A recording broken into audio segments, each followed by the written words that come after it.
You are listening to SPN, the Sports Podcasting Network.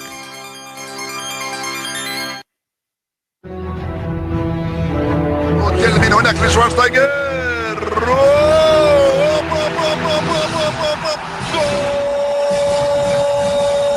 Va a pegarle Ronaldinho Gaucho. Ya lo hace. Pierna derecha, directo al arco. ¡Golazo! ¡Golazo! ¡Golazo! ¡Golazo! This is Soccer Today, live on SPN Radio, your new live show about the beautiful game in all its glory, with Duane, Rollins and Kevin Laramee. MLS, EPL, La Liga, Champions League, all is fair game. Powered by the Sports Podcasting Network. Visit us at sportspodcastingnetwork.com. Here we go.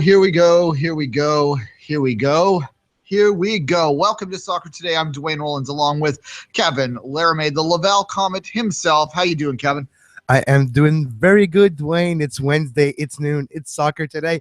And you know, there's a lot of things going on in the world of soccer, and I'm kind of surprised that Europa League is on a Wednesday, the final. You know, it's like the hipsters competition. To make sure the hipsters can watch it, they put it on a Wednesday afternoon.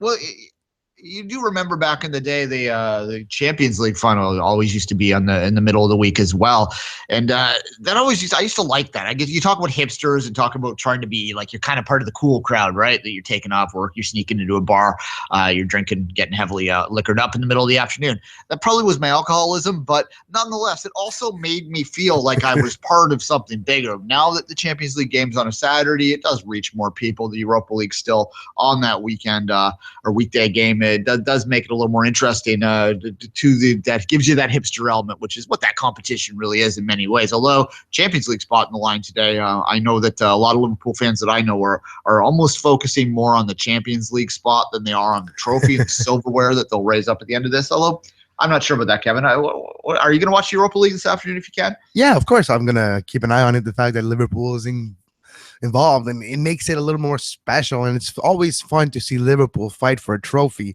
Doesn't matter which trophy. It's been a while we lost the habit of seeing Liverpool fight for those silverware and shiny things, but now we're going to see Liverpool and Jurgen Klopp fight for this against Sevilla, two teams that are like not on the top of like the Champions League level, but close to it, and they're getting there. And it's the fact that you mentioned, the fact that they have a ticket to the Champions League now involved since 2013 in Europa League makes a lot of sense. Actually, 2014 makes a lot of sense, and it makes that competition, it gives it like a little bit more, I don't want to say reward, Cachet. but it gives it, yeah, a little cachet, a little something special, like a little, cachet is the best word, yeah. Yeah, look, I mean, I'm of two minds when you come to that. I do agree that I think that the Champions League spot, adding it to it does add something back to that competition. Although I really, it's kind of the manifestation of modern football and the attitudes around that when people dismiss the importance of winning Europa League on its own accord.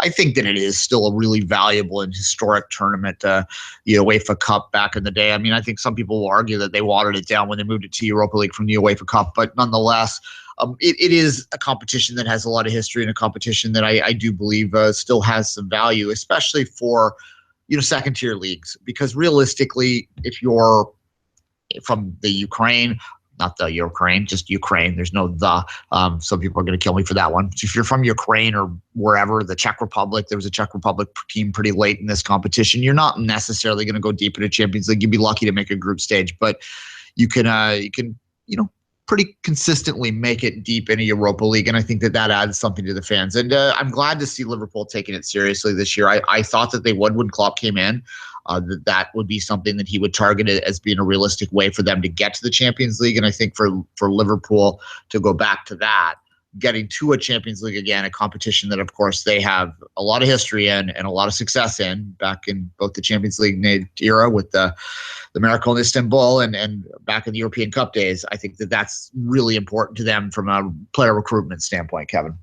Yeah, it is. It's going to be a lot easier to convince people to come to Anfield next year to get the funds necessary to build that team as well to the level that a club wants to do it. Of course, you're going to have the Borussia Dortmund model behind it, but the academy of Anfield is not necessarily the same academy as Dortmund. And Dortmund used to buy players younger mold them, develop them, and get results, and then sell them for a lot of money. Anfield doesn't necessarily need to do the whole BVB blueprint, but with Klopp, you see a different identity. You see it go back to what works and the adjustment that Klopp does in game. We've seen Liverpool come back this year in games. In this very competition, Europa League, we've seen him come back from a 3-0 himself. Exactly, against Dortmund itself. And this is Klopp. It's his way of coaching, in-game adjustment, and it's mind-boggling to me how it affects a team in-game adjustment. And this in a cup game like today for a trophy, it's very important to adjust your team to be able to change your tactics during the game. So I can't wait to watch Klopp manage today. Playing a very good Sevilla team, though. I don't think we should discount the possibility of them winning the third consecutive Europa League title for that very reason. This is a club that has made the Europa League their own. They were quite competitive in the Champions League. I saw them firsthand watching from a Manchester City perspective in Manchester City's group. Very unlucky to not get out of that group. City did not play well in either of those games against them, but yet got the points. So this is a good team that Liverpool will be playing today. In 5 minutes' time, we're going to bring Kristen Henage on the line. You all know Kristen back from many different platforms. He's been on our shows as well before. We're going to have a bit of a European Championship talk. We're going to talk about the Champions League final. We'll talk about the Europa League final. We'll talk about the Euros. We'll talk about Copa Americas. We'll talk about all that sort of good things. After that, at about 25 minutes to 1, we will open the lines if you want to give us a call. Kevin, why don't you give those numbers out? All right. Our lines for later today, 802-375-7445. Our Skype line is Off the Woodworks, just like the podcast about the Montreal Impact, Off the Woodworks. So those are the numbers to reach us on Soccer Today. And if you want to tweet at us as well, you can do that. It's at Kev Laramee, Laramee, or at 24th Minute. I don't know if I have to still explain this anymore, but it's 24th minute. You can tweet at that or the Sports Pod network as well. So give us a shout, interact with us. That's what this show is all about, Kevin. Christian will come on in 4 minutes' time. Before we do that, one of the talking points that I want to give today, to move it away from the Europa League final for a quick second, is to talk about the European Championships and the Copa Americas, the Centenario, which I'm going to start calling the Centennial Cup just because it's in the United States. The Centennial Cup, y'all. Just to be annoying to you, Spanish listeners. Sorry, guys. No, I'm joking. We'll call it the Copas. Talk to us what you think you're going to see in that competition, along with what you want to see. So if you're a U.S. Men's national team, maybe you want to see the U.S. Establish itself, find some of those young frontline players can take over for Josie's injuries and show that they're the next number 9 for that team. Maybe that's what you want to see, but what you think you see is Klinsmann playing a keeper up front or something. So that's the kind of conversation we're going to have in the call-in topics, Kevin. Will Josie make it to the Copa or make it back in time? Sure. Exactly. He's out for sure, right? Yeah, 6 to 8 weeks. They announced that 6 to 8 weeks. So what do you think about that? The fact that Josie Altidore will miss the Copa Centenario for the U.S. men's national team. Will they find him? Yeah, the Centennial Cup. Will they find a replacement for him? Yeah, obviously from a U.S. men's national team standpoint, I think that it's unfortunate for Josie because he's a player that is losing the confidence of a lot of U.S. men's national team players. And although that doesn't necessarily matter because Jurgen marches by his own drums, of course, but I think it's just unfortunate from a personal level for him because he really has struggled to get goals this year in the season, although he has done other things well. This is, here in Toronto where I am, that's been the topic du jour for the past 3 weeks in the soccer world is Josie, and whether Josie's worth the money. Whether he's scoring or not. And by scoring enough, it's none. He hasn't scored this year, and he missed the penalty, of course, and he injured himself doing it. So that's been a big topic of conversation. I think that it's going to be a bigger hit on the pitch to TFC than it will be to the U.S. men's national team. But nonetheless, it still is a blow to the U.S. men because there's not a lot up there right now that you can really rely on. And they're mostly younger or untested that they have up front. So it will be interesting to see whether they can fill that gap. Kevin, let's take a break here in a second, get Christian on the line and come back and have that conversation. Kevin, when we do cue that up now. For the best in freshly baked products, you need to visit Phillips Bakery in Lower Middle Street. They cater to all your baking needs, so let them do the baking for you. For your sandwich loaves, whole wheat, hot dog, and hamburger loaves, doughboy, raisin rolls, coconut slices, and other sweet delicacies. Regular and special sweetbread, homemade loaves, and much more. Not to forget their tasty black, fruit, or plain cake prepared for any occasion. Phillips Bakery on Lower Middle Street, next to the Kingstown Library. Come in today or telephone 457-2869. Phillips Bakery, a step above the rest.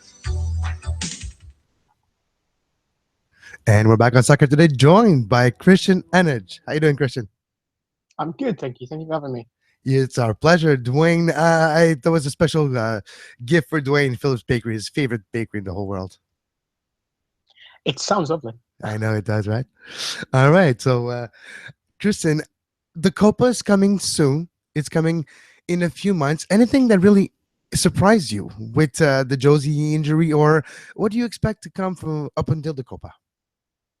Well, I think you're right in saying that the Altidore injury is a surprise. I think the biggest surprise at the minute is Mexico. Obviously, we've had the talk that Carlos Vela will not be there. Giovanni Dos Santos has reportedly turned down an invitation to be there.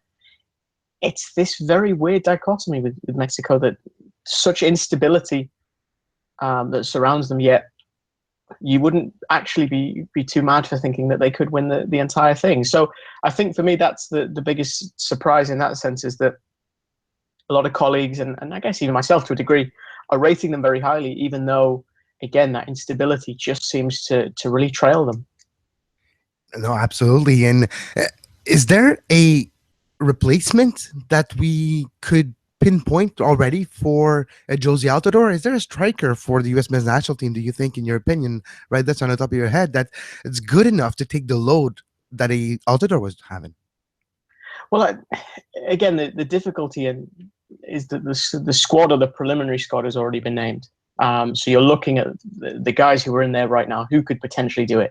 I'm not sure if Chris Wondolowski is mobile enough, but I do think he's a better finisher. The infamous World Cup game against Belgium aside, you're then maybe looking at Jassy Zardes as someone who is mobile, who can run the channels. He's arguably not as technically sound. I think his first touch is a real letdown, which could be an issue in terms of being a target man or even bringing other players into play. Really, it's that difficulty in selecting what you want. Do you want someone who can be a bit more mobile, or would you prefer to have someone that, if you put that ball in the penalty box, there's a strong chance that they finish the opportunity? Christian, before we get into talking about the European Championships a little bit, I think we'd be remiss if we didn't talk about the Europa League final, which is, of course, today, and this is a live show. So what are your thoughts on today? Can Liverpool finish this sort of magic run in the Europa League final, or is Sevilla just a little too strong a team that has won this competition 2 years in a row? Well, I think that's a great point to make there, Duane, is that Sevilla have history in this competition. And they will make history if they win it, because obviously we have an all-Spanish final in the Champions League as well. And if Sevilla win the Europa League, it will be the first time in the Champions League era that both major European Cup competitions have been won by the same country for 3 years in a row. So you can talk about that history for them and what that means. I think that experience counts for a lot. I also think the fact that they've had atrocious away form this season counts for a lot. They're the only team in Europe's top 5 leagues not to have won away from home in their domestic league. When you consider some of the teams that then have done that, the likes of probably Aston Villa in the Premier League being a good example, it makes it even more a damning statistic, I think. The important thing for Liverpool, I think, is not to get too swept up in the occasion, because they themselves have a very rich history in European competition. I think if you talk to Liverpool fans, if you go to the city, they will often define their club by their exploits in Europe and the things that they've achieved. That in turn can make you quite emotional in that kind of situation. And I think the players and Klopp in particular need to play the game for what it is. And I think personally, as a spectacle, it'll be a fantastic watch, because you'll have this high intensity pressure of Liverpool against this little bit more considered, direct style of Sevilla. Yeah, I love the Europa League final for that. I always find the competition a little more looser, and it provides some better football in some cases than the Champions League. One team that I sort of developed a bit of a crush on back when I was traveling in Madrid a few years ago was Atletico Madrid, who won the Europa League while I happened to be in the city, and I followed them a little closely since then. That has been a team that since those days has really become the fairy tale that no one in the English-speaking world is talking about. It really is kind of a remarkable story at Atleti and what they've done over the last few years. So turning to the Champions League final in a week or so's time, do you think they have a chance to finish this and get a little revenge from that loss to their rivals 2 years ago? I think if you're trying to apply logic, you would say they have a tremendous chance. They've been able to put out two teams that I think are better organized as a team than Real Madrid at present. As good as Zidane has been, there's a lot of Real Madrid, I think, that is still heavily rooted in the individual and their brilliance. The fact that they've taken Barcelona out, the fact they've taken Bayern Munich out, those are two, not just favourites, I think, but also two very difficult teams. And it shows that their style worked. I think even if you go back to the last time the two met, when Real Madrid collected La Decima, they were Sergio Ramos' header away from collecting the title, Atletico Madrid. And it's those fine margins that I think so often define Atletico because of the way they play football. And I think this time they'll have taken a lot of lessons from it. I think, touch wood, they should be going into it with a fit striker. They won't be having to kind of nurse Diego Costa and using horse placenta and all those kind of bizarre things they were trying to do last time just to get him fit. And I just feel they're better prepared for it. And look, I think it would be a wonderful way for Simeone to sign off if he is to leave in the summer, to have not only delivered them a league title during his time there, but also delivered them a Champions League title. Christian, what you mentioned Simeone, and we've seen Atletico rival biggest clubs in the world with, I was going to say half, but it's even less than half of the payroll that the big clubs have, with misfits of the other clubs that were able to find a second life or a third in Torres' his case with a club like Atletico Madrid. How would you explain the way that Simeone galvanized all the assets that he had to squeeze the fruit enough to get the amount of juice to win or maybe get to a Champions League final 2 out of 3 years with a club that nobody would have thought that was possible with? I think if you look at the players that he's purchased, Antoine Griezmann for me is probably the best example. He was someone that as a child was told he was too small to play football. And there's something I've noticed in a lot of professional athletes is that at some point, a lot of them have been told, you can't do this, you can't achieve this particular feat. And inevitably they will say, and that's what motivated me the most. And I think to look at this Simeone team and to look at the mentality of them, more importantly, they've been told they can't do these things. And they've also been classed as underdogs. And there's a wonderful freedom in being an underdog that I think sometimes we forget about. Because if we look at this Champions League final as a great example, Real Madrid on paper are expected to win the match competition because of who they are. Atletico Madrid are not. So anything that goes wrong for them on the night can be put down as expectation, whereas anything that goes wrong for Real Madrid will be viewed as the start of a potential shock. And I think when you have that freedom and when you can apply that freedom to the game you're playing, it just removes any fear or doubt or nervousness. And actually it can fuel a real confidence amongst the group. And I think the benefit that Atletico have had is in beating the teams they've beaten, they can take confidence from that as well, from winning the league amid Barcelona, amid Real Madrid's sort of challenges. They can take confidence from that. And I think the reason he gets such success from those players is because he taps into those primal emotions of wanting to prove doubters, whether they be journalists or opposition fans, he wants to prove them wrong. Moving the conversation to the international game for a minute. Of course, the Euro is less than a month away now. Always been my favorite international competition because of the intensity of it, because of there's no bad matchups, at least there didn't used to be. Now that they've expanded this lineup, Christian, I'm just wondering whether you have the same expectations for the same high quality of tournament that we're used to seeing with the Euro. I think so. I think, look, for me, the fact that teams like Slovakia are in this competition is a wonderful thing for Europe because, you know, Ryan Giggs was famously one great player that never sampled a tournament. I think that's quite sad. I think players like him, Marek Hamšík, etc., they should be playing in these top tournaments. And I certainly see the case for keeping it as it was in terms of the 16 teams. I also think that the more we can bring Europe together in that regard, the better, because it gives us an opportunity to see what everybody's doing. It also gives more opportunity for situations like Greece to potentially arise, because this is the thing. It's a tournament. It's a month. It's not a sustained period like a league, for example. And I think looking at situations like Greece, that was a really good thing for European football in the whole, because it proved that talent is not everything, that teamwork can still do a heck of a lot. And this is why so many clubs who buy a player off the back of a tournament tend to see doesn't do as well in the season that follows, because it is such a condensed period of football. And yeah, I don't have any issues personally with a potential quality drop off with the fact that there's more teams. I think if anything, we're likely to see even more quality. Now, for looking at the host country, Christian, we have France in a fairly easy, if not actually easy group with Group A.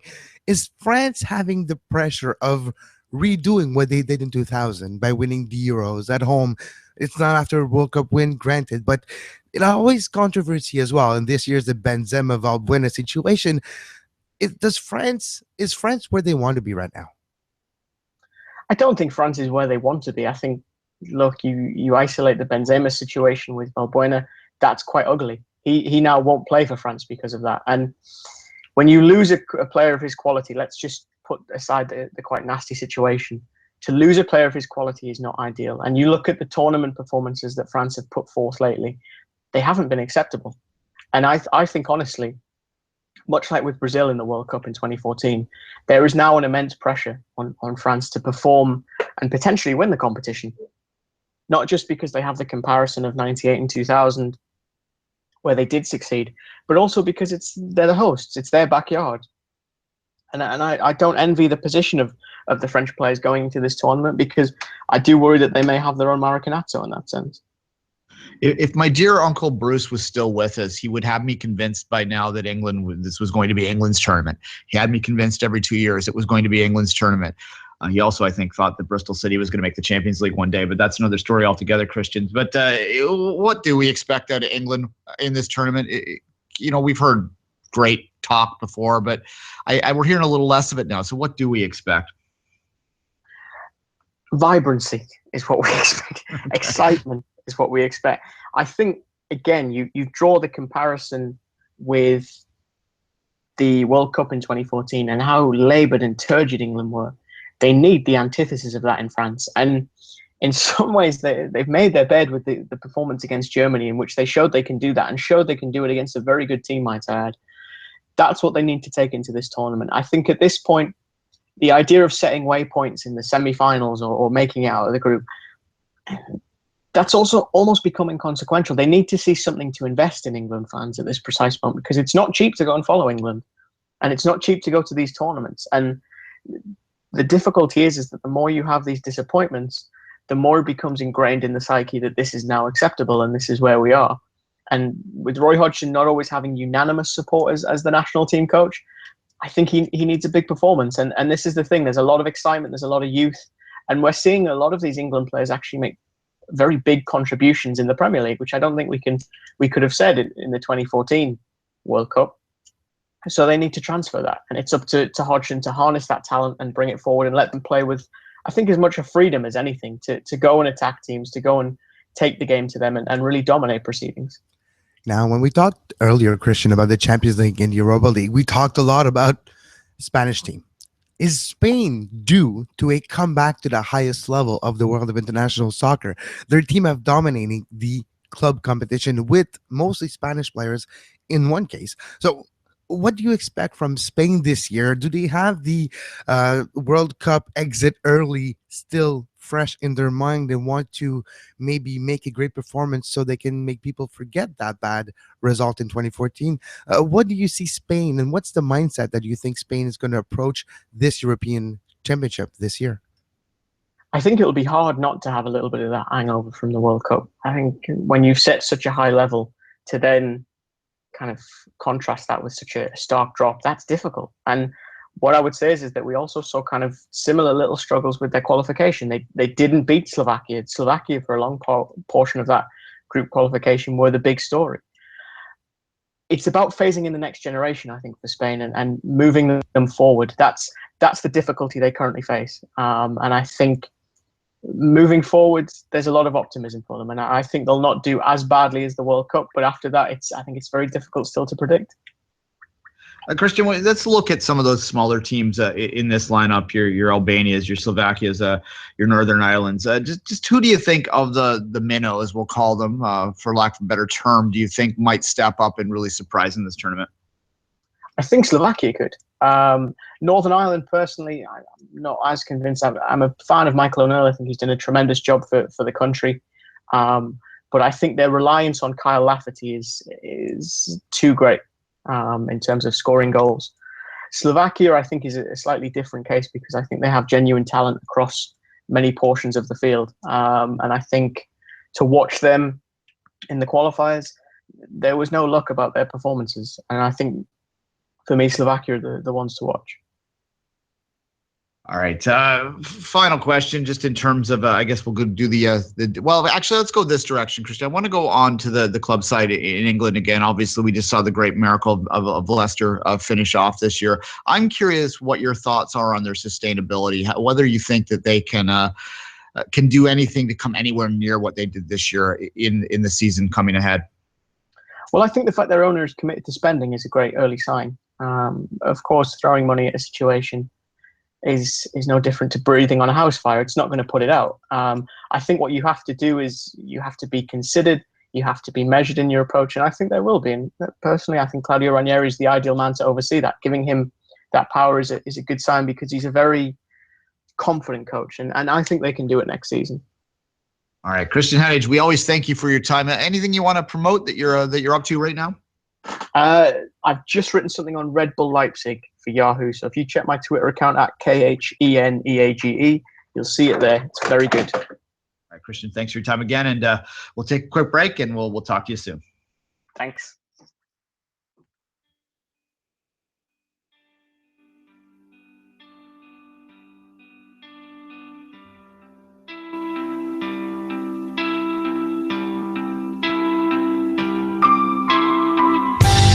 You are listening to SPN Radio, powered by the Sports Podcasting Network. Visit sportspodcastingnetwork.com for more.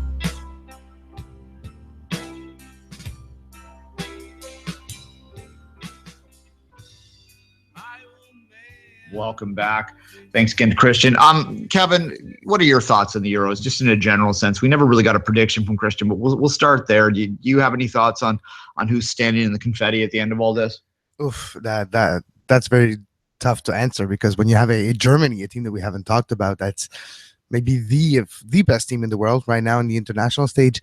So it's tough to predict them not going far in this tournament. But then you have teams like France, the host, with an easy group that Switzerland is the biggest threat probably in this group. Romania and Albania as the three other contenders in that group. So it's not necessarily tough for France to get out of the group. It's going to be how they maintain their composure, how they deal with drama and situation. We've seen this happen many, many times with the French national team over the last decade.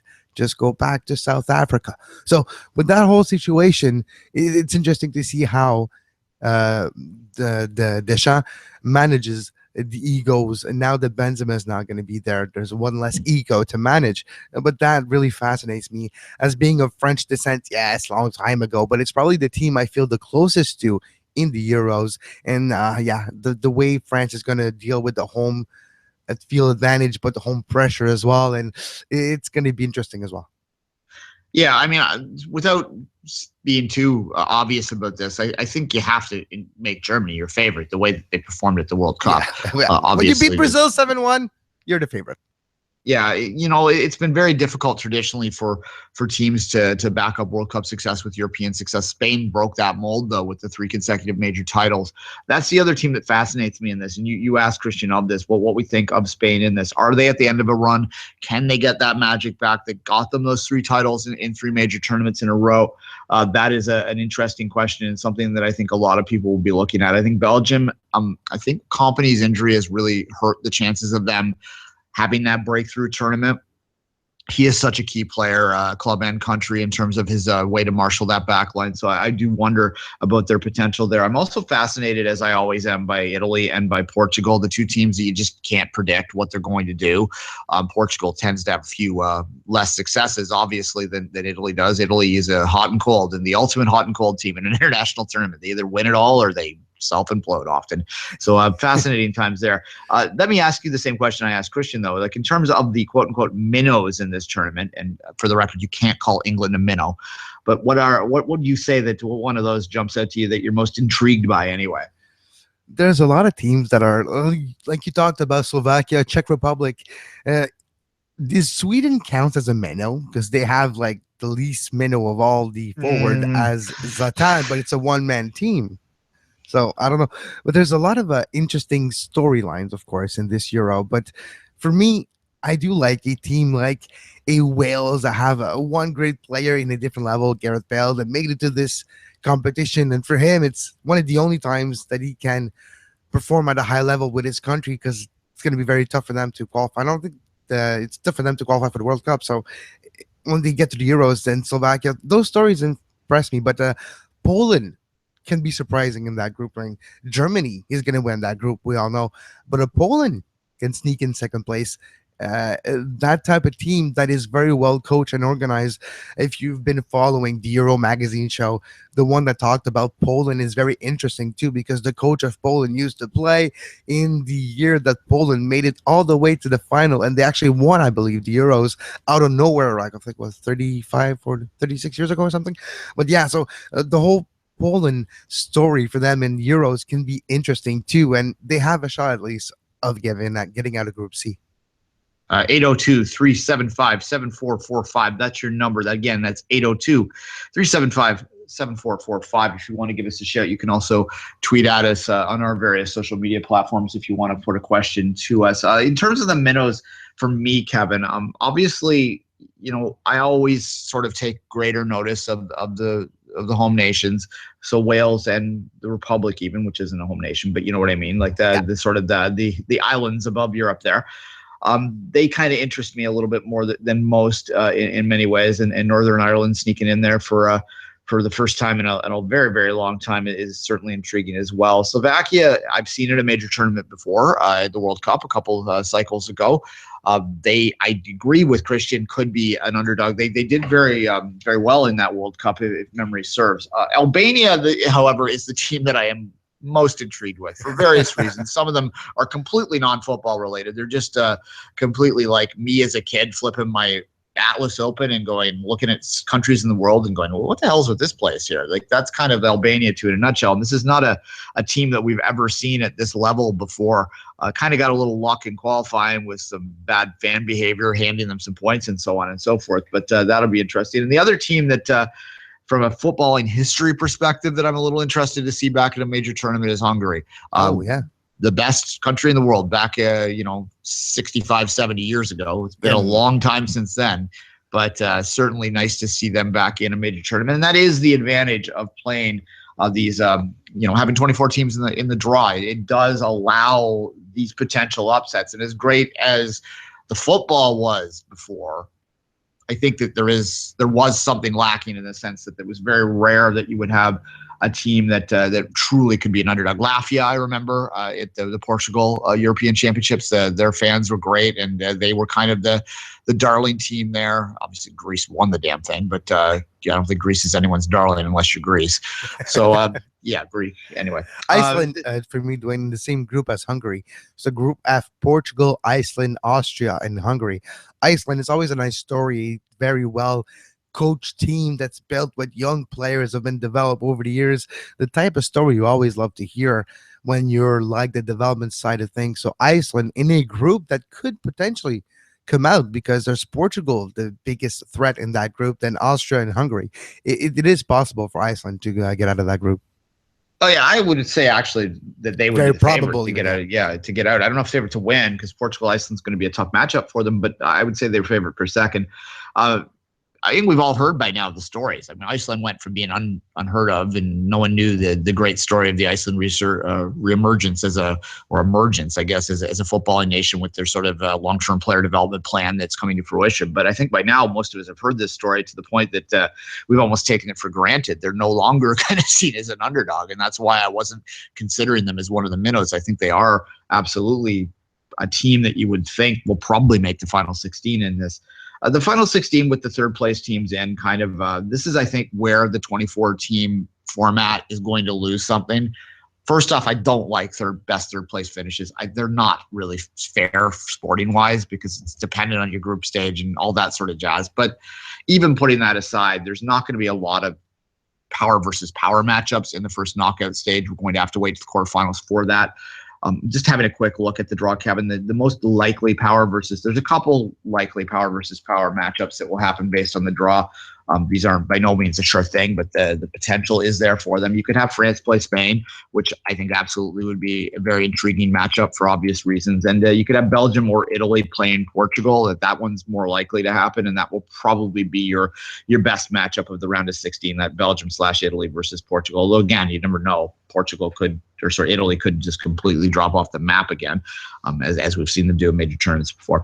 All right, that's again. If you want to give us a call, go ahead, do so. If you want to tweet at us, do that as well, and we'll have a conversation there. I opened it up at the start of the show to give us your thoughts on what you think the best likelihood of the Euros are for you, the Euro is for you, what you think is going to happen in the Copa, what you want to see happen in those tournaments.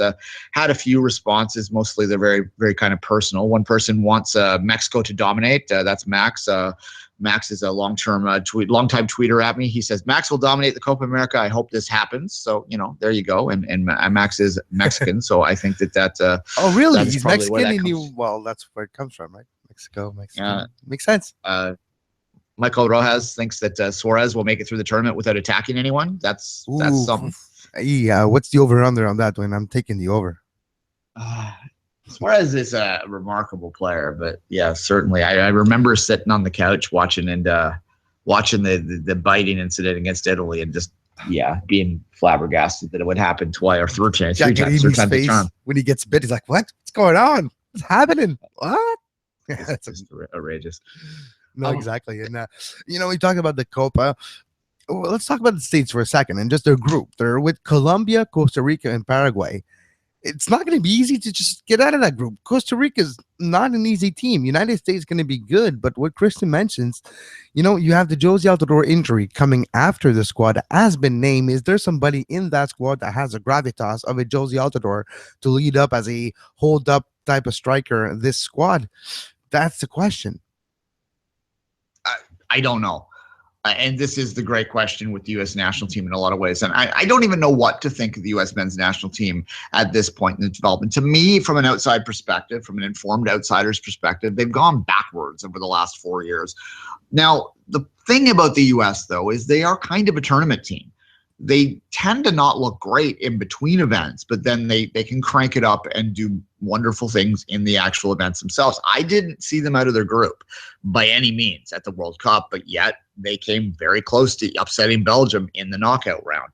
So I don't quite know how to handicap them in a tournament like this. The other thing that I don't know how to handicap the Copas in any real way whatsoever is I'm not sure how serious some of these countries are really going to go into this. These players are the South Americans are pretty burnt out by this. This is the third and fourth year, the third out of 4 years that they're going to have a tournament, right? That's a lot of football, and it can become a bit overwhelming. When you look at the Cup of Nations in Africa, when they had it 3 and 4 years, that third tournament was about as predictable as, I don't know, use your analogy here. It wasn't very predictable is the point I'm making. So I kind of think that we might have a bit of a weird tournament in the Copa Americas, and I don't quite know what to think. You might end up seeing some, maybe like Peru or something going deep, like something weird. I'm just pulling something out of the top of my head here, but when I say that, but yeah. Is it the year that the Copa jumps the shark? Because let's just compare it to what we're used to here with the Gold Cup. The Gold Cup, every 2 years, the aspect of we're seeing it all the time has made it jump the shark that, it's important. But even for on the scale of things, it lost some of its importance. Does the Copa have the danger of jumping the shark, Dwayne? All those tournaments have the danger of jumping the shark when it comes to that. I think that what makes the Euro so great is its scarcity. It's only every 4 years. Should it be the same? European. Go ahead, Kevin. I'm sorry. I was just saying, shouldn't it be the same for the Copa and the Gold Cup? Once every 4 years. The year there's no 2 years after the World Cup, you get the Gold Cup and the Copa. That would make sense because it's Euros. It would make sense that way, and you wouldn't lose that importance, and it would feel, and you would have the same, like, look at the vibe. We just did 30 minutes on the Euros, and we're not even in Europe, so it would have that importance to us. Yeah, I think that with the, look, I'm not South American, so obviously put that out there, but I do think that the better way to go forward is to continue with this merging situation where you have the CONCACAF and CONMEBOL playing together to have a tournament that's Pan-American, the Pan-American Championships, and you play it during the Euros. And the only reason I'm not as excited there's a couple reasons I'm not as excited by, the Centennial Cup here is, one is, personal, and it's really irrational. So we will leave that aside. Canadian national team, not there. But the other is that it's a lot. Like, it's happened a lot, and I don't know how serious it'll be taken. Now, once those games start, they could be very compelling. But I do think moving forward that if you had this tournament every 4 years where you have some kind of qualifying process, I think here in CONCACAF, the obvious process is to have a Gold Cup in the year immediately following the World Cup, and then the top finishers from that Gold Cup would then qualify on to play in the Pan-American Cup, whatever you call it, and then whatever South America wanted to do for qualifying. It's not like they wouldn't have a competition amongst themselves, because of the way they do World Cup qualifying is intense and insane and amazing every 4 years. So you're still having that competition, South American versus South American, and ultimately this would still have a great South American process to it. But you would also have something that was a little bit bigger, a little bit more special. And I think that adding Mexico and the United States in as not guest tournament teams, but as real teams that are competing equally for this trophy in a real way, I think would be beneficial. There's complications to that. You got the Confederations Cup spot, which only really matters in the United States, I think. So let's put that out there. You could probably figure out how to get that so that you could still have a Confederations Cup. But I like that idea. It would, and part of that is me talking as a Canadian national team fan, to have the potential to qualify for that tournament every 4 years, as in addition to the World Cup. I mean, I think countries in CONCACAF kind of get messed up by that. They have less tournaments to play for, just the Gold Cup every other year, and the Gold Cup, God love it, tends to, how do you put it, maybe come off as a bit minor league sometimes. So yeah, 13 groups, whatever, lots of problems with the Gold Cup over the years. I like that idea. Any thoughts on that, Kevin? No, yeah. What do you see with the Copa? If you would actually make it something like the Para Americas Championship or something, you could find a fancy name for it and brand the heck out of it, like Coca-Cola and everybody else knows how to do. And then, yeah, that would make it something special. And you would, because, well, if you just look geographically speaking, because of the fact that Canada, United States, and Mexico have so large land mass as countries, in North America, there's 3 countries. So it would make more sense to have, yes, there's the Caribbean and the CONCACAF region, but it would make sense to have CONMEBOL and CONCACAF get together to have a tournament to the scale of what could be called epic and would be rivaling in a way what Euro is. And the entire world is going to watch a tournament like this, where you have a Brazil, Colombia, United States, Mexico, Canada, eventually, hopefully. Maybe. Mm-hmm. But no, yeah. So that tournament, I was just lost in the thought of Canada playing at the Maracanã and something like this. But yeah, that could be interesting. Yeah, we'll see. Let's move back to the club side of things to end the show. And again, if you want to give us a call or give us a tweet, do so. We'll be on air for. We have a call. An area code 905. What's your name and where are you calling from? Hi guys, it's Vince from Richmond Hill. How you doing, Vince? I'm doing well, guys. How are you? I'm great, Vince.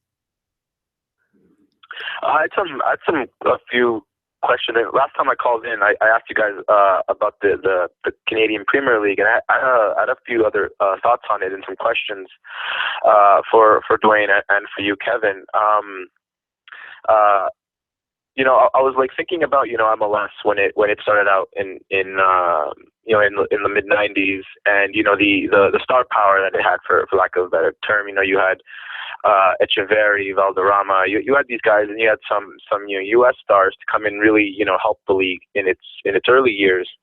And I was wondering, Duane, specifically, because you've covered this league. For the Canadian Premier League, is that also an importance? I mean, we've talked about, the league just needing to get off the ground and having, the stadiums in place and the backers and everything. But one thing that people haven't really talked about are the players themselves. We're expecting, these teams to probably have, a lot of Canadians who are playing abroad in lower divisions or what have you, and be able to have a place to come home. But what do you think about the star power? I mean, I feel it's going to be important to have maybe an Atiba Hutchinson perhaps finish out his career in a Canadian Premier League, or have a few Canadian national, and not just Canadian national team players, but perhaps national team players from other countries to come in, because just having some name recognition would probably help the league a bit to draw people in to see these players. What do you guys think about that? Trophy standing up there with the silverware, Kevin. Yes, Duane. So we had a caller. Did you hear what Vince was saying? Oh, I really did not. Okay, so Vince was saying, how important do you think is the Canadian Premiership, the CPL, the Premier League? How the star power will it be? What kind of star power player do you expect this league to have? Oh, that's an interesting question. And I think that that's going to be something that might have a different answer 5 years into this experiment than it will off the top. I do believe that what you'll see in the beginning, Vince, is probably a caliber of player that is equatable to high USL, low NASL to begin with. The salary that I'm hearing, it will be in Canadian dollars, and so it's going to depend a little bit on where the exchange rate is, obviously, in terms of how well it will attract people. Will allow it to get players that are at a higher level than I think many in Canada think. I've heard people here that dismiss the Canadian Premier League as quote-unquote semi-pro when they're not realizing that the salaries will be, pretty significant for a certain type of player. I mean, you can attract players from South and Central America at $30,000-$40,000 a year in stability that attracts those players, and they'll come for that. So that's kind of where you're going to be looking at. I haven't heard anything about a Canadian DP rule or even whether it'll be a hard cap or soft cap. Those details have yet to really come out in any real way. I think that probably there will be some provision within the league to allow Canadian national team players that want to come back and play to be taken off budget in some way. I've heard rumblings of that. So that might be what you'll see. So I think that it will be, it's going to be primarily a domestic league. And, you're going to be reliant upon the quality of the domestic pool a little bit. But as it rises up, added on with a supplement of some guys that are coming mostly from Central and South America, some American players that haven't been able to catch on in the United States. That's kind of what you're looking at. But I believe that they will be competitive long term with the NASL in terms of the skill level of the overall teams. Yeah, absolutely. That would make a lot of sense too. But you mentioned like a Canadian DP rule. That wouldn't surprise me too, because one of the goals of this league is to have the Canadian players a place to play, but the ones that are on the fringe of the national team or on the other side of that peak hill that are want to have play more time but closer to home, the Canadian Premier League could be that option. So you could have a rule to get a big name player that's either abroad back in this league and wouldn't count for the salary cap or something. Yeah, something like that I think would be worthwhile, and that would be something that you want to look at. I mean, look, I think that you got to be careful. And someone pointed this out to me. We get caught up in development when we're talking about this league. And I think that we lose sight of the fact that it's also important to develop the spectator, like the idea of soccer as a spectator sport in parts of this country where that doesn't exist right now. So it's equally important to put a competitive product on the field that is compelling to people on its own merits, and not just think about entirely developing the next generation of Canadian men's national players, because it's really the end of the journey, not the start of the journey on a development front. And I think we sometimes get caught up putting the horse before the cart in this case, that you're trying to get the develop. You're instead of developing the player at the top level, you want to develop them below. It's more important that we get more League One Ontarios out there from a development standpoint than it is. But I think in terms of the overall health of the system, we absolutely need the Canadian Premier League. his example is Atiba. Do you think like an Atiba Hutchinson could be in this Premier League when it starts? So that's the name he mentions on Twitter right now. When it starts, no. Yeah. He's got more years to play at a higher level, and I don't think we should be wanting that either. But you could, Tosin Ricketts, I could see a guy like that. Certainly a player that's struggling to find minutes consistently anywhere and consistently to get paid anywhere, but still a decent player that I think could have value to the depth of the player pool for years to come if you could find regular playing time. You're looking at guys like Julian de Guzman. He's at Ottawa right now. I think that they're going to be equatable levels. So the next Julian de Guzman out there when they're coming through, who is that going to be? That might be Atiba Hutchinson in 5 years. But to launch, no. And that is an interesting question is how are they going to compel people to want to watch this if it's just a bunch of guys you've never heard of? Do you need some kind of star power? Is a Canadian national team player even star power in a real way outside of the soccer community? Does Atiba draw like 20,000 crowd? Yeesh, that's a question. It's not Drogba, but let's just say. Yeah, he doesn't draw that. He doesn't reach out and draw into the general population, no. But what he might do is allow the soccer community to embrace it, because that's, I think, the first thing that needs to happen with the Canadian Premier League on a sort of building and making legitimate in people's eyes perspective is it needs to become embraced by the entire soccer community. And there are people that are still holdouts on this project. I struggle to understand completely why they would be, but there are people out there for, Canadian sucks kind of reasons, I think. Or that this will just fail, so why bother kind of reasons that I don't really respect, to be blunt, but they are out there. So I think that having a guy like that come in, or even a Tosin Ricketts, even guys at that level come in, would sort of say to them that the league's not a joke, that there is going to be a high level player there. You're still going to have, I think that this is Canada, and you're still going to have 5-10% of the soccer community that's just going to dismiss it because they're self-hating. And that's something that frustrates the hell out of me, but you can't overcome that. But you just have to move on and push forward and forget about them is really what you have to do with the self-haters. What you have to do is kind of have the self-doubters and bring them in. The self-haters are gone. The self-doubters are still rescuable. So that's why I think that having some level of a national team, at the launch would be useful for that, Kevin. Absolutely. Just on the docket tonight, New York City FC Duane versus Toronto FC. The first game since Altidor's injury, but more, how do you expect Toronto to come back after this 4-3 loss against Vancouver on the weekend? And NYCFC are top of the East, so in a way, it's a battle for top of the East, because if there's a winner, they're top of the East tonight. Yeah, I think I read today, and we go almost the whole show without talking about TFC. I read today that NYCFC is absolutely going to rotate its squad in anticipation of their Hudson River Derby, or whatever they're calling it, against Red Bull in the weekend. Yeah, they're playing the Red Bulls in the weekend, and they played, of course, on the West Coast on Sunday night. So Patrick Vieira has indicated that he plans to heavily rotate his players. I think there's going to be a lot of disappointed Italian Torontonians in the stadium tonight. I'm not sure that you're going to see much of Pirlo outside of him, perhaps looking grumpy on the bench. Maybe that's good for NYCFC, though. I don't know. But we've seen plenty of that in 2015 and 16. Pirlo grumpy on the bench. Yeah, so in terms of what I expect tonight look, this has to be Josie is a blow to this team, but they should have enough to overcome an NYCFC team that, although it's playing well right now over the last 3 weeks, still does not have the same level of talent overall than TFC in my mind. And TFC coming off that ugly loss against Vancouver on the weekend, I think does really need to respond in a way that reassures its fans that it's a team that's a championship contending team. Because if they lose 2 in a row at home, then all of the goodwill that was built over the road trip, and there was a lot of goodwill built over it, it's going to be lost, because this is a fan base that is not patient at all anymore. And you can understand why after 10 years of it, right? Yeah, exactly. You have that they're willing to accept the new project and put their hearts on the line.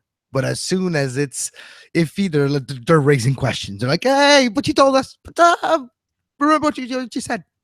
You need to be accountable. Remember what you said. So it's that feeling. I think with we're coming on to the top of the hour now. A lot of people are going to want to gear up, get their work done, so they can look out of one eye on their workstation this afternoon and watch that Europa League final. So maybe we'll call it quits for now. Any final thoughts on the show today, Kevin? Tonight as well, Voyagers Cup, the second leg. I do feel like Edmonton is not going to send. We don't know. They already sent their team. They're already in Ottawa, but it's going to be interesting to see how they react to that first leg 3-0 defeat in Edmonton. But they're probably going to focus on the victory they had in the NASL. That's more important, and their position in the standings, in the thick of things, compared to an option or running after a carrot that's not reachable in the Voyagers Cup.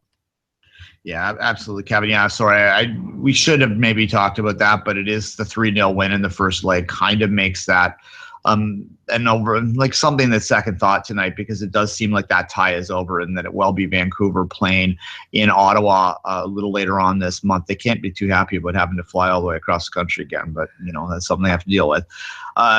Look, I think that on that note, we'll wrap up and let you know that what the plan is for this show moving forward. We will be back next Wednesday, and then we will, if things go according to the way we want to do this, we'll be launching this on a more permanent basis during the European Championships and the Copas, where we will be trying to do a daily show that is focused on that under the Soccer Today label, which will allow interaction. We're still working on the times. It'll probably be somewhere in the middle of the day where we'll be previewing the Copa games at night and talking about the Euro games that passed, but we still have to work that around our own schedules, Kevin. But that is the plan right now. But for sure, we will be back next Wednesday. And of course, we'll be back with 2S Extra, our podcast, which you can listen in as we record if you wish on our YouTube channel, but it's not necessarily a live show in the same way as this.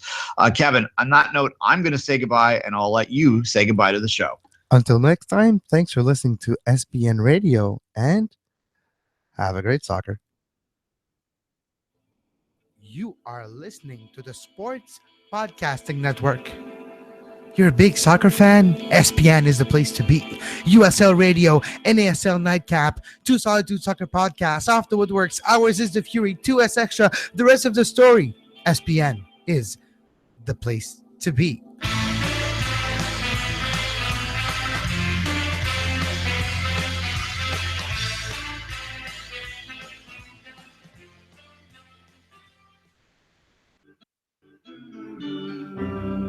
You were listening to SPN, the Sports Podcasting Network. Visit us, sportspodcastingnetwork.com.